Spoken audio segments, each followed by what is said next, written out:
What's up, conscious creators? It's Alex here, and on this channel we share strategies for conscious personal growth and deepening our awareness so we can create more of what we want in our lives and have a positive impact on the world. And in this video I'm going to be sharing with you the main reason as to why you can't stick to your habits, and quite frankly the main reason why sometimes I can't stick to my habits.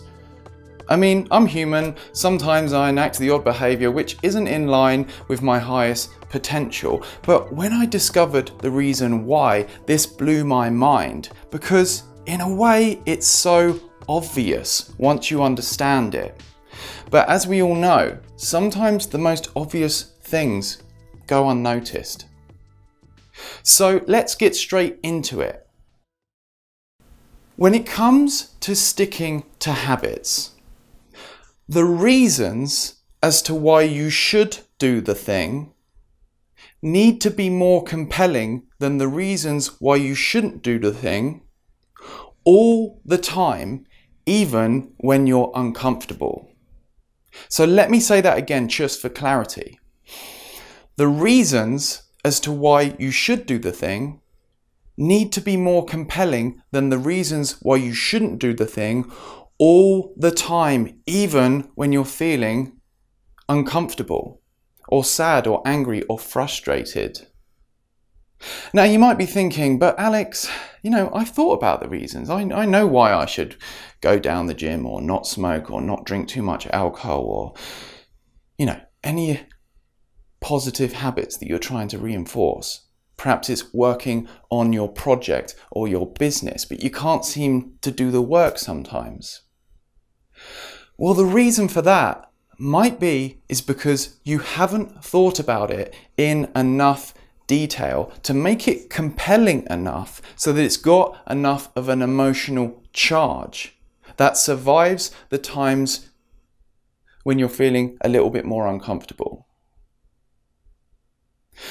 Or you haven't had an experience which creates a strong enough why, which motivates you to carry out the action consistently, even when you're feeling a little bit uncomfortable. So what you can actually do, and this is what I've done right here, is list the reasons to do it and the reasons not to do it. So this example is sticking to the gym for, let's say, 3 or 4 days a week. So I've listed some reasons not to do it, and this is where you've got to get honest with yourself, because we can dress it up and we can pretend there is always the motivation to do something. But you know what happens?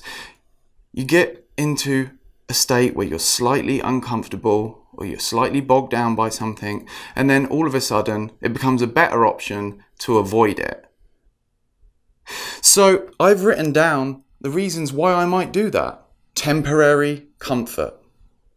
If I don't go down the gym, I get that feeling of temporary comfort.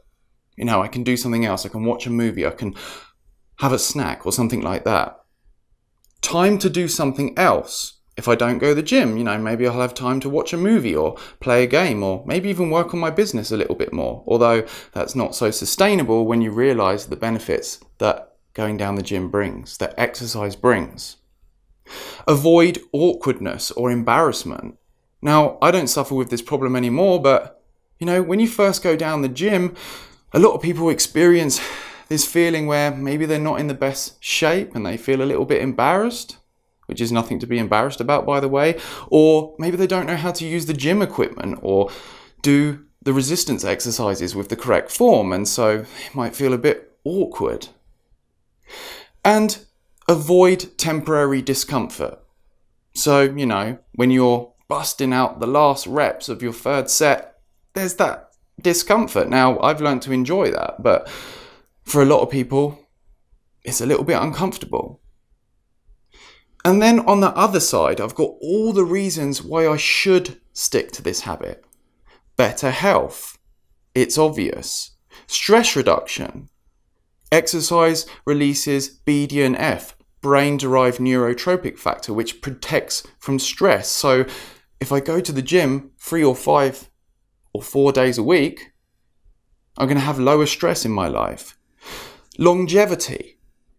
Maybe I'll have grandkids one day and I want to be supple enough, feeling alive enough, have enough energy to actually play with them. Suppleness. Day to day, if I go down the gym, I'm going to be feeling like my muscles are more supple and I can move around easier. I've not got this creaky feeling in my body so much. Neurogenesis.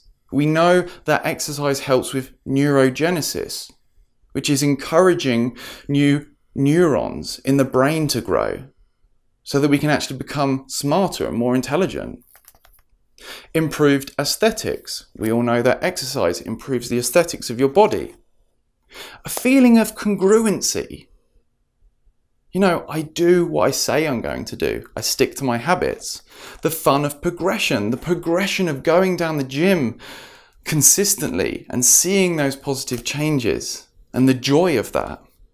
The possibility of meeting like minds. So, perhaps people down the gym are people that like to work on themselves a little bit more motivated. Perhaps I'll meet some cool people there. Perhaps I'll meet a new friend or even a future partner. Protection from disease. Exercise protects us from disease. And, that's a big, big reason right there. Because disease and illness is, often creates a lot of pain. Post-workout euphoria. So the endogenous opioids, the good feeling chemicals that are released in your body after exercise. It's a nice feeling. Increased energy levels. Consistent exercise, rather than draining our energy, actually allows us to have increased energy levels day to day. And improved mood. Exercise has an antidepressive effect. So I've listed all the reasons not to do it and all the reasons to do it. And there's so many more reasons to do it. And when I really think about them, it makes the reasons to do it so much more compelling than to not do it, even when I'm feeling uncomfortable. Now, we learn things more effectively when we write them down. So what I'd like you to do is go ahead and write this in the comments. We need a strong reason why. Now, you might be thinking, well, in those times of discomfort where I'd just rather not do the thing, not stick to this habit and go back on my word, how do I deal with that? How do I deal with this discomfort? Because that seems to make it a lot more appealing to not do the thing. It's often like the reasons why not to do it get even stronger. And a way to deal with that effectively is to be able to hold the space for that discomfort and not have that discomfort produce a thought narrative in our mind that we then identify with and get carried away with.